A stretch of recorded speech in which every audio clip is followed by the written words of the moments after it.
Hello and welcome to Marks versus Smarks talking about Money in the Bank. This is Charles X The slew. and this is part 2 of our review. Yep. And we are, if you haven't listened to the first one, you should go check that out because you're going to be sense. all out of whack. You're going to miss us talk about the tag title match, Cruz versus Sheamus, Divas. Styles or versus women, Cena. It's a rather. bunch of good stuff, but round 2 will be just as good. At least we hope. Today we are joined by nobody, just Nobody. us. Marks versus Smarks Productions. Yep. And there's 3 matches left on the card. We might as well start off with the weakest one that we have left. Picking up where we Jump left right off. into it. We will talk about Rusev. Nope. Yeah. Nope.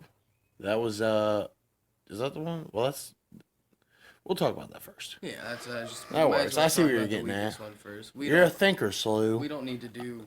We don't need to calm the crowd down. I don't That's think true. they're gonna be too rowdy.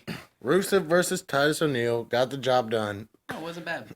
It wasn't bad. It was between the main event and the Money in the Bank. Gave Ambrose time to rest up. Yeah. I mean, by all means, pretty good match. Yeah. Titus Good did- start with that double clothesline on the outside where they both went down for a little bit, so it instantly had impact in it. And something was on the line. The U.S. title. Titus O'Neil fighting for it, and he'd never had a singles title before, so that's cool. Yeah. Still hasn't had a singles title, but he had the match. Gave it his all. Still a good dad. Yeah, I guess still a good dad. He's one of the world's greatest dads, supposedly. Yeah. He was hitting some good moves in there, though. He was hitting a lot of different pump handle moves and hard hits, just shoulder tackles, suplexes. He was doing all the normal big guy stuff, and he was doing it real good, real hard, real fast. But Rusev obviously was doing his part, throwing out those kicks, trying to strap on the accolade, showing the crowd what's up, talking smack. Got a decisive tap out finish, too. Yeah. And then that post-match promo with Rusev talking to Titus O'Neil's kid. Your father is a loser. Happy Father's Day! That was great. That was absolutely great. And Rusev is a future top guy. Yeah, you don't normally get to see Rusev. He's not normally the happy heel. He's normally the angry heel. But he has to be the happiest motherfucker on the planet. I mean, good Lana. Lord. He's got Lana, and he's got And the he's U.S. the U.S. champ. champion. When I saw those trunks, I knew he wasn't losing. Yeah. That's so weird. You don't get trunks like that made and then lose your belt. Can you name anybody else who's had trunks that named what champion they were? Last year at WrestleMania 31, Tyson Kidd wore trunks with the WWE tag title on them. Oh, that's cool. Rick Rude wore tights with the Intercontinental title on them. Cena wore this fresh hat that said, "I'm the U.S. champ, y'all." No, I made that one up. Well, that's a good merch idea. I'd wear it. Probably That's not. cool then. It just Maybe if says it was a U.S. bucket champ hat. up there. It's weird to see something say U.S. on Rusev. Oh, the Wade Barrett. Wade Barrett had a Intercontinental champ on his trunks. Yeah. At WrestleMania 31. That's pretty cool. Yeah. Pretty cool. I didn't know all that. Yep. All I know is that Rusev did it, and it didn't look too bad. It just was confusing cool. somewhat. It kind of gives away the fact that it's like he's especially debuting them on a night that you're fighting for it, or what's the word I'm looking for? Defending.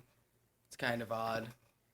Kind of makes Titus was probably a bit like, well, what the hell, I don't know. I mean, it's a good idea. Showing pride. I mean, Well, it you is are. showing pride, but it's like if he got those trunks made, he's not about to lose the title.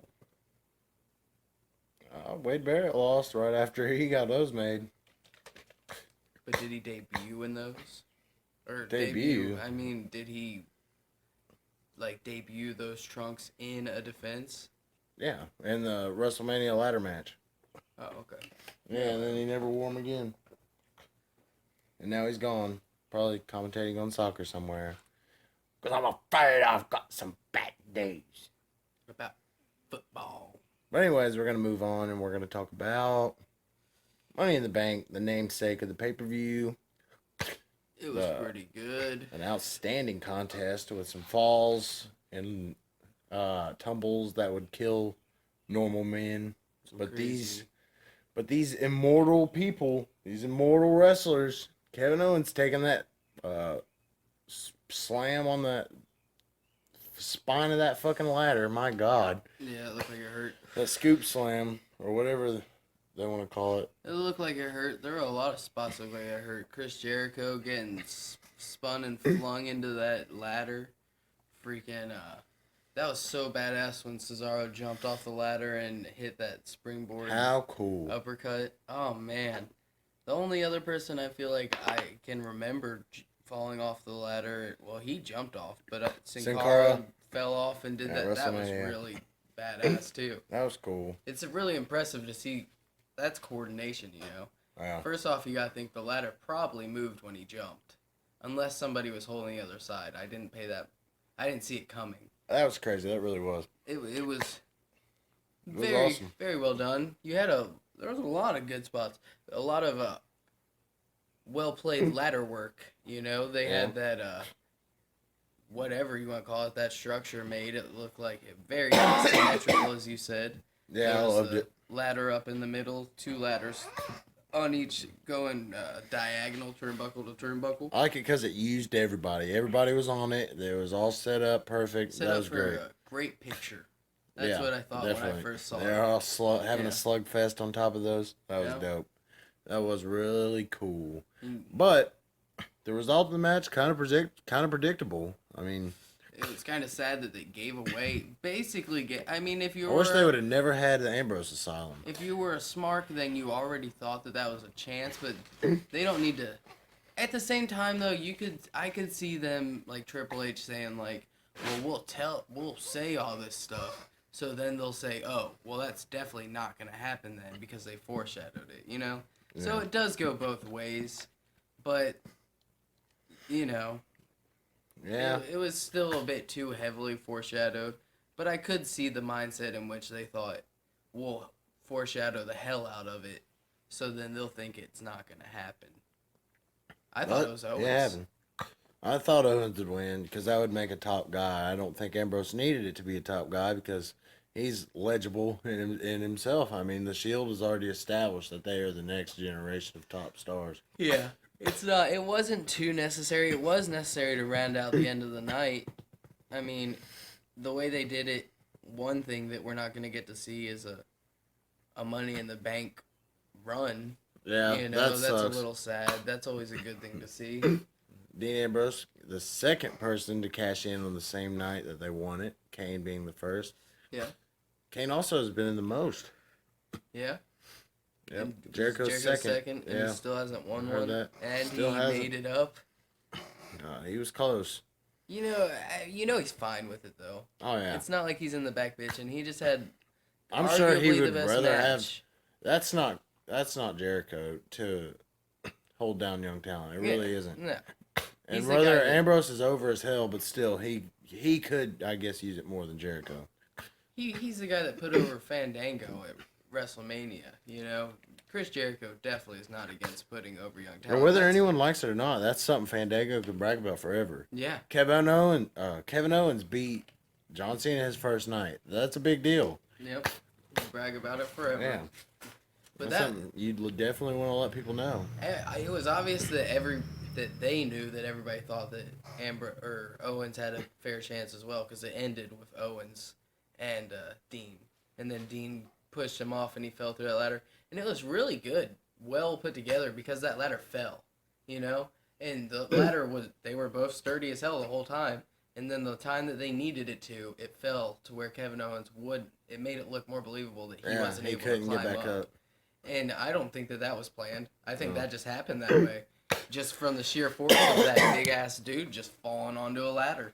I think you're right. It was rounded out well. It's one of those things where you're like, You're a little upset that Kevin Owens didn't win, but at the same time, Dean Ambrose definitely is not a No bad slouch of a person winner. Yeah, I mean, that's definitely better than Del Rio. So he's in his own way. He's an underdog in a weird way. Like he's he's a big guy in a way. I guess he's a tall guy who you wouldn't see as an underdog, but they always put him in that slot.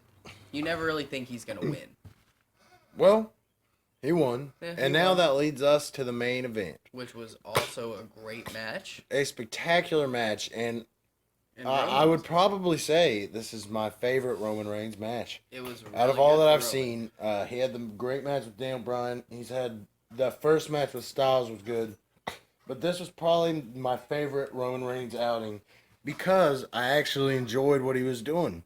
He was being the big bruiser. He was tossing Seth around, but then he took what he dished out. Seth was getting his spots. Seth was flying around, and golly, what a match! What a match of styles. Whether anybody likes it or not, Roman is coming around and delivers in every big match that he's been put in. Yeah. I mean, there's nothing else you could say. I mean, when you have that much to prove, it's kind of hard not to gradually show Improvement. you He is know? also being guided by great workers. Triple H, AJ Styles, Seth Rollins. These are Yeah. guys very legible. Dean Ambrose, Cesaro, just everyone there. I feel like everyone there is crafting him. I don't think anybody's really against. I think it's just the fans that are against Roman. It's not the wrestlers. You never hear. I mean, he's done wrestlers something to get in complaining. the spot he's at. Yeah, he works. He works hard. But Seth Rollins works hard too, and he worked hard to fly around that ring as much as he could and prove to us that he is 100%, or at least as high up as he can be. And he was moving with ease, you know. He did a couple suicide dives. The second suicide dive, he ran back in and then ran out and jumped over the ropes completely and hit Roman. He was moving. He was He's booking having it as no, usual. absolutely no problems. No. It seems like he was very mobile. He was landing soft. He hit that Sunset sunset Powerbomb. powerbomb that I almost had to look away Yeah. because that makes me so nervous. Just seeing, like when Enzo got thrown into the ropes again. You don't want to see that again. You don't want to if he would have got hurt on that, how dumb would he have looked? You know what I mean? yeah. Which I'm not saying I don't like the spot because that's one of his spots. Yeah, I mean he has and to he do drew a fan reaction. He doesn't have to do it. Well, he There's has things to you don't do have it to in the sense of like, if you fail at doing something, I think not doing it the second time Redemption. doesn't make it look like that's almost a bad thing. If you're like, oh well, we shouldn't do that again. It's kind of like, Well, maybe you shouldn't do it again. Well- but it was redemption. yeah, like he had to show that look, I can do this move with ease. It's nothing. I did it a million times before I got hurt. It's one of the simplest moves that I do, and there's no reason for you guys. And I'm to gonna be do it to scared. Roman, Yeah. a big guy. Like he's not a small guy. So I love that power bomb that Roman uses. That's my favorite wrestling. My favorite the wrestling sit out move razor's edge. that he does. It's the only wrestling move that he does. Oh, It's yeah. not a tackle. He didn't do again in this match. He didn't do a lot of, like technical wrestling moves, but he did a lot of hard hitting. And Seth Rollins did a lot of wrestling moves. That suplex was beautiful. The the superplex into a suplex that Yeah. Seth does, and it was into it? What do they call it? The Falcon's arrow. The Falcon's arrow. Yeah, That's it was beautiful. That's what. Yeah, Rollins It is was- so good. that was a great match. It really was. And Roman taking doing the big spear into the barricade and not Yeah. going through, but it nudging. Like that just seemed. That made it seem like all the more impactful. Like when a table doesn't break and you think, well, they took all of that. Like they hit that table as hard as they could take it. That was good. It set up and Rollins won clean. Rollins won for the second time and never lost it, but won it twice. A statistic that is unfathomable for anyone to reach. It's impossible. But now he's lost But it. now he's lost it because And that's then you gone, heard and that Dean music. Ambrose came in and took over. And we're gonna watch Raw tonight, and it's gonna be great. And happy Dean Ambrose reign to everybody. MarksvsSmarks. Find us on everything: Facebook, Twitter, Tumblr, Tweeter. Peace. Hello, and welcome.